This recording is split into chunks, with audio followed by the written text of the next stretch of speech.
faith when you're just a pretty face. Just to be whoever you are is no disgrace. Don't be scared if you don't fit in. Look who's in the reject bin. It's the raggy dolls. Raggy dolls. Raggy dolls. Raggy dolls. Dolls like you and me. Raggy dolls. Raggy dolls. Raggy dolls. Raggy dolls. Made imperfectly. So if you got a bump on your nose or lumps on your toes, do not despair. Be like the raggy dolls and say I just don't care. 'Cause raggy dolls, Raggy dolls. raggy dolls Raggy are dolls. happy just to be raggy dolls, raggy dolls, dolls like you and me. One evening, when everything was still and quiet in the factory, Sadsack was feeling particularly nice and full and sleepy. The Raggy Dolls had just had their tea and were thinking about playing a game before bedtime. "How about a game of Snap?" suggested Lucy. Too noisy. Said Sadsack, barely able to keep his eyes open. "How about a game of, how you say, hide and seek?" suggested Claude. "Good thinking," said Dotty. Everyone agreed. Too energetic, He said. too much rushing about and holding your breath. "You've eaten too much tea," chuckled Back to Front. "That's your problem," No, I haven't. said Sadsack. But all of a sudden, one of his buttons fell off his tummy. Said Dotty, trying not to smile. "I rather think Back to Front is right, don't you?" "Come along, Sadsack," sighed Princess. "I'll sew it on again for you." So saying, Princess led Sadsack away to the storeroom to get a needle and thread. "Right," said Hi-Fi. "Who's going to be it?" The Raggy Dolls held out their hands, and Back to Front counted out a rhyme. 1 potato, 2 potato, 3 potato, 4, 5 potato, 6 potato, 7 potato more. O-U-T spells out. Claude was out. "You're it," said Back to Front. "Count to 50 and no peeping." Meanwhile, Princess and Sadsack were in the storeroom, unaware they were being watched. "There we are, Sadsack," said Princess, cutting off the last of the thread. "All done." Thank you, Princess. said Sadsack. I owe you a favour. Well, Your Highness, said a posh voice. aren't we a proper little do-gooder? Princess and Sadsack jumped in surprise. Huh? Who's there? Said Sadsack. "Yes," said Princess. "Come out and show yourselves," Only too happy to. said another mocking voice. And 3 perfectly made princess dolls made a grand appearance from behind some packing cases. They were all very elegant and beautiful and looked exactly alike. They paraded around Sadsack and Princess with their noses in the air. Oh, my goodness, Said one. just look at the state of her dress. Calls herself a princess, Said another. just look at her hair. And what's the fat one supposed to be? Said the third. A clown or a balloon? They all laughed at their own cleverness, but it was all too much for Princess. She burst into tears and ran away. This made Sadsack very cross. Why are you being so rude? He demanded. Who do you think you are? We are princess dolls, Said the first. the very top of the range, Said the second. the best that money can buy. Said the third. Oh, Said Sadsack, wishing he could think of something better to say. Then all of a sudden, he thought of a plan. please forgive me. He said, bowing low. How can I be of service? I don't know. Said the first princess doll. What can you do?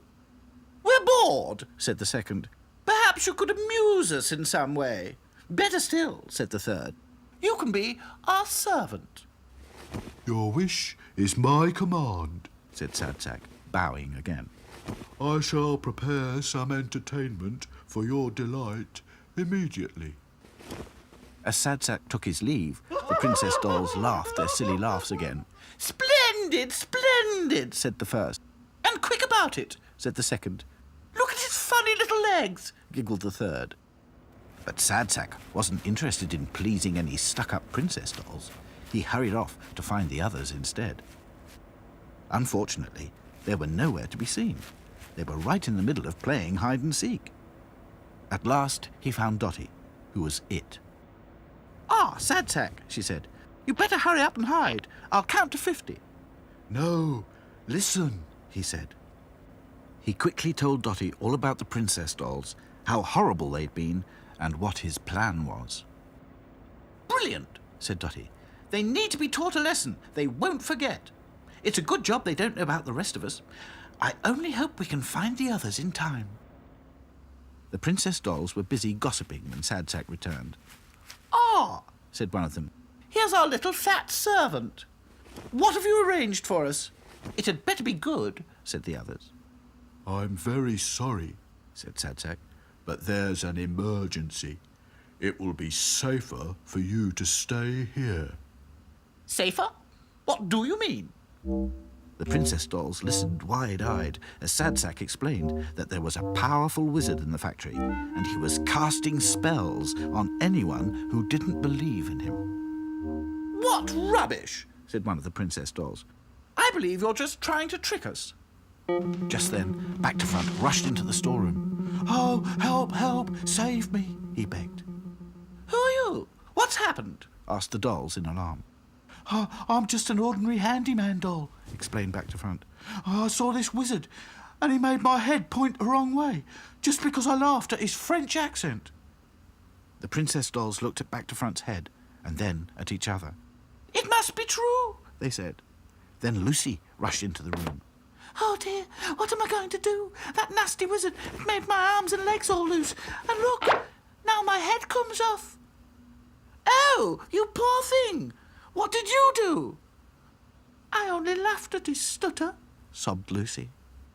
The princess dolls turned to Back to Front. "You said he had a French accent." He speaks in all kinds of funny voices, said Sad Sack, just to sort of see if you laugh at him or not. Oh no, said Back to Front quickly. "I think I can hear him coming." "Save us," begged Lucy. "Ha! Save yourselves," said the princess dolls, and they ran out of the room. But at the end of the corridor stood a tall, dark figure with a long, pointed hat. "Oh, it's the wizard!" yelped one of the princesses. "Bonjour," said the wizard. "Comment allez-vous?" "Oh, très bien, merci," answered the dolls, and they ran away from him as fast as they could. But around the next corner, there he was again. Good evening, ladies. How are you? "Oh, we're fine, thank you." And they ran away again, back to the storeroom. Once inside, they pushed a big packing case against the door. But when they turned around, there stood the wizard again. "Oh, hello! How frightfully nice to see you again!" The princess dolls pushed the packing case aside and rushed out as fast as their legs could carry them. "All right, you can come out now," laughed Dotty, removing her wizard's hat and stepping off a chair. Back to Front, Lucy and Sad Sack came out of their hiding places and were joined by Claude and Hi-Fi, the other two wizards. "Well done, Sad Sack," said Lucy. "Yeah, it was a brilliant plan," said Back to Front. It was for Princess, said Sad Sack. They were really horrible to her.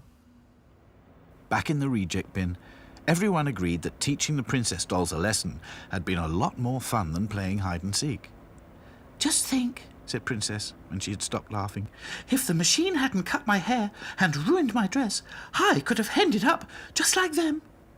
"But it did, and you didn't," said Dotty. Thank goodness, added Sad Sack. And so the Raggy Dolls settled down for a good night's sleep. Unlike the horrible princess dolls, they spent a most uncomfortable night, hiding in Mr. Grimes' wastepaper basket. Raggy dolls, dolls like you and me. Raggy dolls, made imperfectly.